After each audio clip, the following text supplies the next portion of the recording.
शुरू होती है एक शैमन को दिखाते हुए। वो काला जादू इन्हीं ब्लैक मैजिक कर रहा था। उसके इर्द गिर्द इंसानी जिस्म और गाय के पार्ट्स पड़े हुए थे जिनको मिलाकर वो जादू कर रहा था। इसी टाइम उसके पास एरमा आती है अपनी बहन को लेकर। असल में वो अपनी कजन को पसंद किया करती थी और उससे शादी करना चाहती थी, लेकिन कजन की फैमिली के ना मानने की वजह से उसकी शादी कहीं और करने का फैसला कर दिया जाता है। पर एरमा ऐसा नहीं चाहती। वो हर हाल में अपने प्यार को पाना चाहती है, चाहे वो काला जादू ही क्यों ना करे। यहाँ उसकी बहन वुलन उसे मना करती है और कहती है एरमा चलो यहाँ से, मुझे यहाँ कुछ ठीक नहीं लग रहा। लेकिन एरमा किसी की सुनने वाली नहीं थी। एरमा शेमन से कहती है कि मुझे इस लड़के से हर हाल में शादी करनी है। शेमन लड़के की तस्वीर देखता है। एरमा बताती है ये मेरा कजन है और ये सुनकर शेमन जादू करने से इनकार कर देता है और कहता है इसमें तुम्हारी जान को भी खतरा हो सकता है। शेमन का ये कहना ही था कि अचानक एरमा के पास बैठी हुई उसकी बहन के अंदर एक जिन आ गया, जिन्हें उसे किसी और एंटिटी ने पोसेस कर लिया। उसका चेहरा खौफनाक हो चुका था और वो यहाँ एरमा को धमकी देता है कि अगर तुमने ऐसा किया तो तुम्हारी जान चली जाएगी। ये सुनकर एरमा और उसकी बहन दोनों वहाँ से वापस आ जाते हैं और इस सीन कट होकर हमें 12 साल बाद का वक्त दिखाया जाता है। इस टाइम हम एरमा को उसकी बहन वुलन और उसकी मोम के साथ गालन के घर जाते हुए देखते हैं, उसी लड़के के घर जिससे वो शादी करना चाहती थी। हमें पता चलता है कि गालन की आज से 12 साल पहले ही एक निसा नामी लड़की से शादी हो गई थी और अब उसकी 12 साल की बेटी सोफिया भी थी जो देख नहीं सकती थी,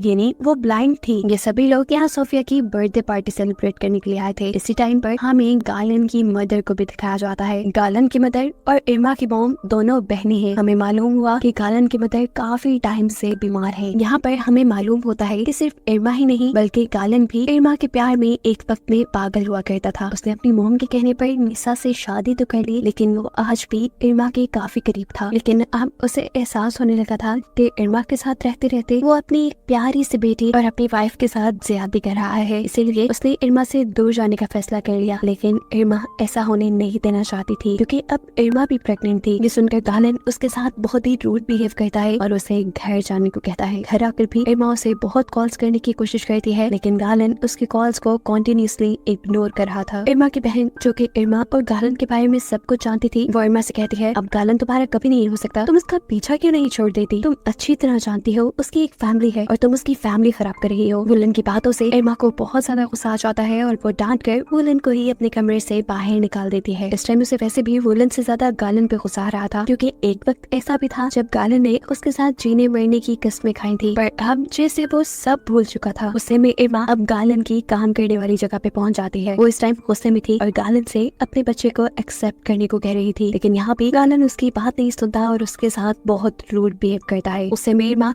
उसे धमकाने के लिए पास पड़ा हुआ चाकू उठा लेती है। इससे पहले कि एरमा उसके ऊपर हमला कर देती, गालन उसे धक्का देता है और वो नीचे गिर जाती है। इस एक्सीडेंट की वजह से उसका मिसकैरेज हो चुका था। गालन उसे खुद हॉस्पिटल लेकर जाता है और जब एरमा को होश आया तो एरमा ने इस सारी चीजों का जिम्मेदार गालन को ठहराया। यहाँ गालन आराम से उसे समझाता है देखो एरमा, मैं शादीशुदा हूँ, हम अब साथ नहीं रह सकते। लेकिन एरमा तो जैसे उसकी कोई बात सुनने को तैयार ही नहीं थी। वो बार बार यही बोल रही थी देखो गालन, तुमने मुझसे वादा किया था कि तुम मुझे कभी छोड़कर नहीं जाओगी। लेकिन यहाँ गालन एकदम से गुस्से में आ जाता है और उसे अपने से दूर करते हुए उसके ऊपर कुछ पैसे फेंककर यहाँ से चला जाता है। वो अब ऐसे किया था कि एरमा भी जानती थी अब वो वापस कभी नहीं आएगा। उसने अपना सब कुछ खो दिया था। वो यहाँ जोर जोर से चिल्लाती है और फिर गालन को बर्बाद करने की ठान लेती है। सीन कट होकर हमें दोबारा गालन को दिखाया जाता है जो काम के बाद अपने घर वापस लौट रहा था। तभी रास्ते में मस्जिद से इमाम निकल कर उसे कहते हैं गालन, अब तुम्हारी फैमिली में से कोई भी मस्जिद नहीं आता, तुम्हें मस्जिद आकर इबादत करनी चाहिए। इबादत हमारे ऊपर आने वाली बुराइयों को पहले से पहले ही रोक देती है। उसके बाद इमाम गालन को उसकी बेटी सोफिया के लिए एक गिफ्ट भी देते हैं, जिसके बाद गालन घर चला जाता है।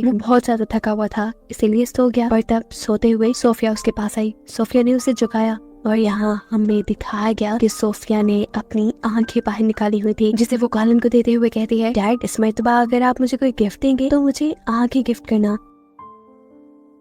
नाक सा चेहरा देखकर एकदम से गालन की आंख खुल गई और हमें मालूम हुआ कि ये सिर्फ गालन का एक डरावना ख्वाब था। वो डर कर उठकर अपनी बेटी सोफिया के पास चला जाता है और यहाँ सोफिया को देखते देखते उसे अपना पास्ट याद आता है। जब सोफिया पैदा होने वाली थी तब वो अपनी वाइफ निसा का बिल्कुल ख्याल नहीं रखता था, उसे डॉक्टर के पास नहीं लेके जाता था और प्रॉपर चेकअप ना होने की वजह से ही आज सोफिया की आंखें नहीं थी। अगले दिन इरमा हॉस्पिटल से डिस्चार्ज होने के बाद दोबारा गालन को कांटेक्ट करने की कोशिश करती है। पहले तो गालन उसे इग्नोर करता है और फिर फोन उठाकर उसे बहुत ज्यादा कड़वी तस्वीरें सुना देता है। गालन के बिहेवियर से इरमा को बहुत ज्यादा गुस्सा आ जाता है और अब वो गालन को बर्बाद करने के बजाय गालन को पाने का फैसला कर लेती है। और अब उसने गालन को पाने के लिए बहुत ही बुरा फैसला किया था। वो दोबारा गई थी शेमन के पास, यानी अब वो गालन के ऊपर काला जादू करवाने वाली थी। शेमन से मिलकर इरमा उसे कहती है, मुझे अब शेमन किसी भी हाल में चाहिए और इस तरह कि उसकी जिंदगी में मेरे अलावा कोई औरत ना हो। हालांकि इससे पहले इरमा को नीसा से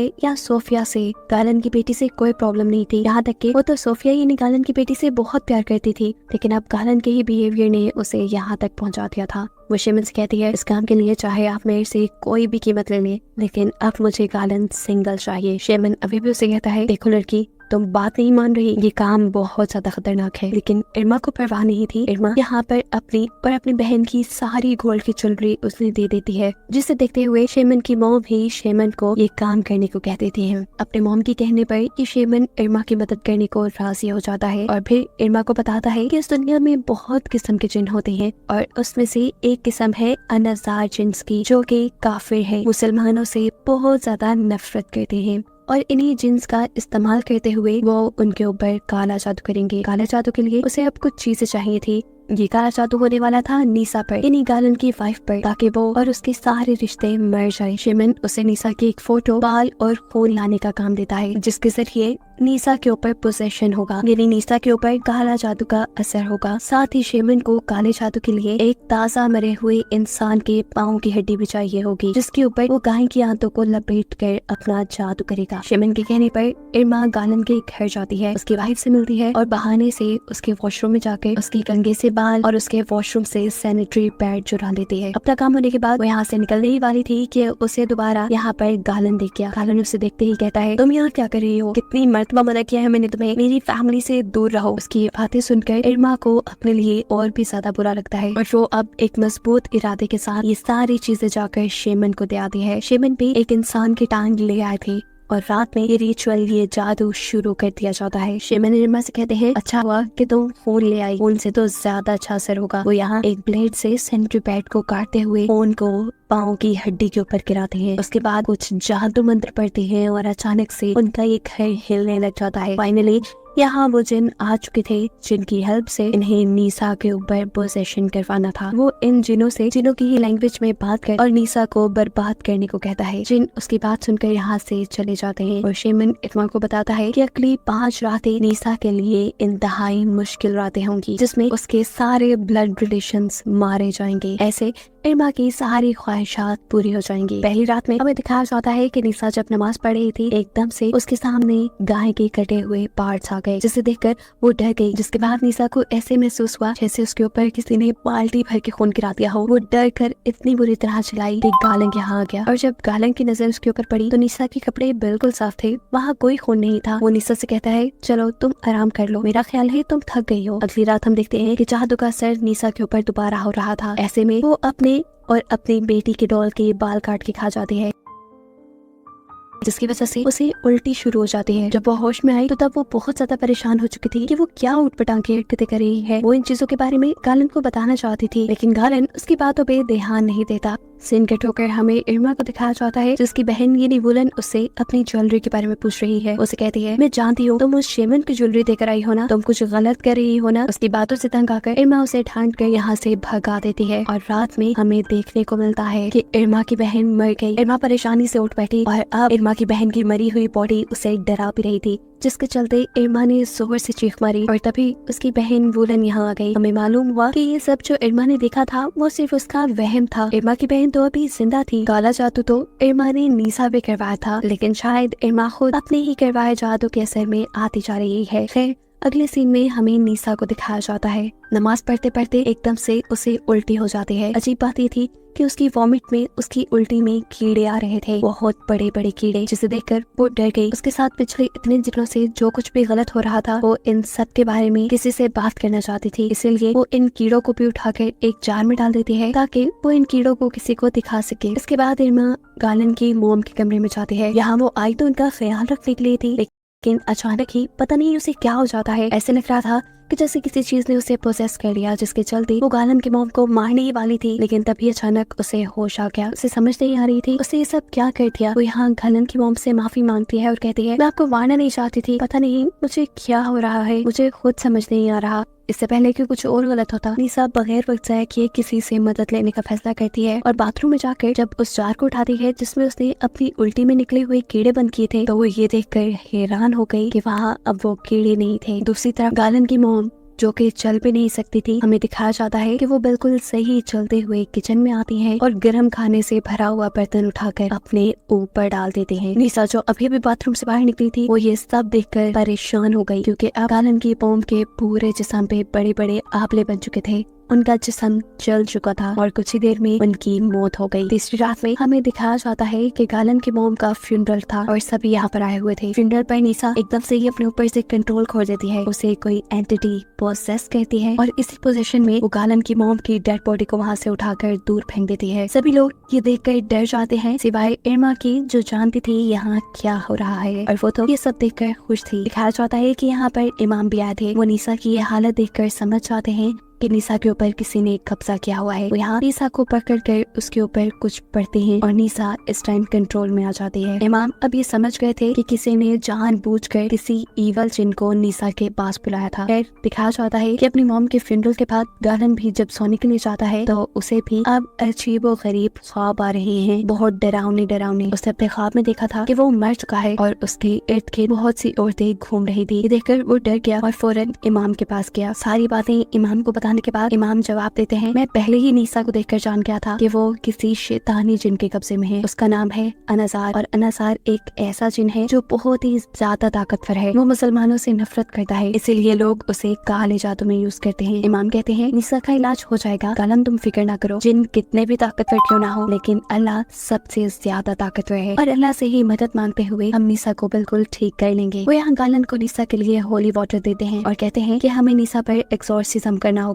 यानी जादू का तोड़ करना होगा। इसके लिए तुम निशा को मस्जिद के पीछे वाले हॉल में ले आना। अब गालन जैसे ही घर आया तो उसने देखा कि निशा चिल्ला रही थी। असल में उसे गालन की मॉम की स्पिरिट यानी रूह डरा रही थी। ऐसे में गालन जल्दी से उसके करीब आकर उसे कंट्रोल करता है और उसके सर पे हॉली वाटर लगा देता है, जिसकी वजह से निशा को बहुत दर्द होता है। उसकी इस हालत को देखते हुए गालन को बहुत ज्यादा बुरा लग रहा था, क्योंकि अब गालन के पास उसकी बेटी और उसकी वाइफ के अलावा कोई नहीं था। वो प्यार से यहाँ निशा को सुलाकर रेडियो पे कुरान पाक चलाकर चला जाता है, लेकिन उसके जाते ही रेडियो बंद हो गया और निशा को जिन्होंने बुरी तरह पोसेस कर लिया। अब तो उसकी आंखें भी अजीब हो चुकी थी, उसके होंठ दांत काले और वो खुद एक जिन की तरह दिखने लगी थी। सीन कट होकर हमें इरमा की मॉम को दिखाया जाता है, जो गालन की मॉम की बहन थी। गालन की मॉम की मौत के बाद उनको भी बहुत ही डरावने ख्वाब आ रहे थे। आज वो भी किचन में किसी चीज को देखकर डर जाती हैं और जोर जोर से चीखें मारती हैं। उसके बाद वो पागलों की तरह अपने किचन के बर्तन तोड़ डालती हैं और उन्हीं बर्तनों का कांच खाते हुए उनकी भी यहाँ मौत हो जाती है। अपनी मॉम की मौत से इरमा बहुत ज्यादा डिस्टर्ब हो चुकी थी। वो जान चुकी थी कि उसने जो जादू करवाया है कहीं न कहीं उसका असर उल्टा पड़ता जा रहा है। इससे पहले कि कुछ और बुरा हो, वो वुलन यानी अपनी बहन को सब सच बता देती है कि हाँ, उसने शेमन से मदद ली थी। उसने शेमन से जादू करने को बोला था, लेकिन शेमन ने कहा था कि इस जादू के बाद सारी मौत निशा के घर पे होगी, निशा के ब्लड रिलेशंस बनेंगे। लेकिन यहाँ तो उल्टा ही होता जा रहा है। यहाँ पर मेरे ब्लड रिलेशंस बढ़ रहे हैं, जैसे मेरी मॉम और उनकी बहन, और अब जो जिंदा बची थी वो वुमन यानी उसकी बहन थी। वुमन भी ये सुनकर बुरी तरह डर गई। वो अब इरमा को अपने से दूर कर रही थी, लेकिन इरमा उसे कहती है, वुमन मेरी बात सुनो, मेरा यकीन करो, मैं सब ठीक कर दूंगी। सीन कट होकर दूसरी तरफ हम गालन को देखते हैं, जिसे आज निशा को इमाम के पास लेकर जाना था। इमाम ने उन्हें कहा था कि तुम फिक्र मत करना, अल्लाह हमारी मदद करेगा और हम उस जिन को हराने में कामयाब हो जाएंगे। गालन भी जवाब में सर हिलाते हुए निशा को अपने घर लेने चला जाता है। जहाँ रास्ते में उसे इरमा मिलती है। असल में इरमा उसे सब सच बताने आई थी। ये सब कुछ जो हो रहा है वो उसके करवाए काले जादू की वजह से हो रहा है। सच्चाई सुनते ही गालन का गुस्से से बुरा हाल हो जाता है। अब आज काले जादू की 5वीं रात भी आ चुकी थी और ये सबके ऊपर बहुत भारी पड़ने वाली थी। यहाँ दिखाया जाता है कि इरमा सब कुछ रोकने के लिए शेमन से मिलने के लिए जा रही है, लेकिन अचानक से उसकी बहन बुलन पोसेस होकर उसी के ऊपर हमला कर देती है। उसे डरते हुए इरमा वहाँ से भागकर बाहर निकल जाती है और बुलन भी बाहर आ गई थी। वो अब इरमा के बहुत करीब आकर उसे कहती है, देखना आज मैं भी मर जाऊंगी। ये कहते ही वो वहाँ दरख्त पर चढ़ गई, जिसके बाद उसके बाल दरख्त की टहनियों में फंस गए और एकदम से उसने दरख्त से जंप कर दी, जिसकी वजह से उसके बालों के साथ साथ उसके सर की खाल भी उतर गई और बहुत ही बुरे तरीके से उसकी मौत हुई। ये सब देखकर इरमा तो जैसे पागल ही हो गई थी।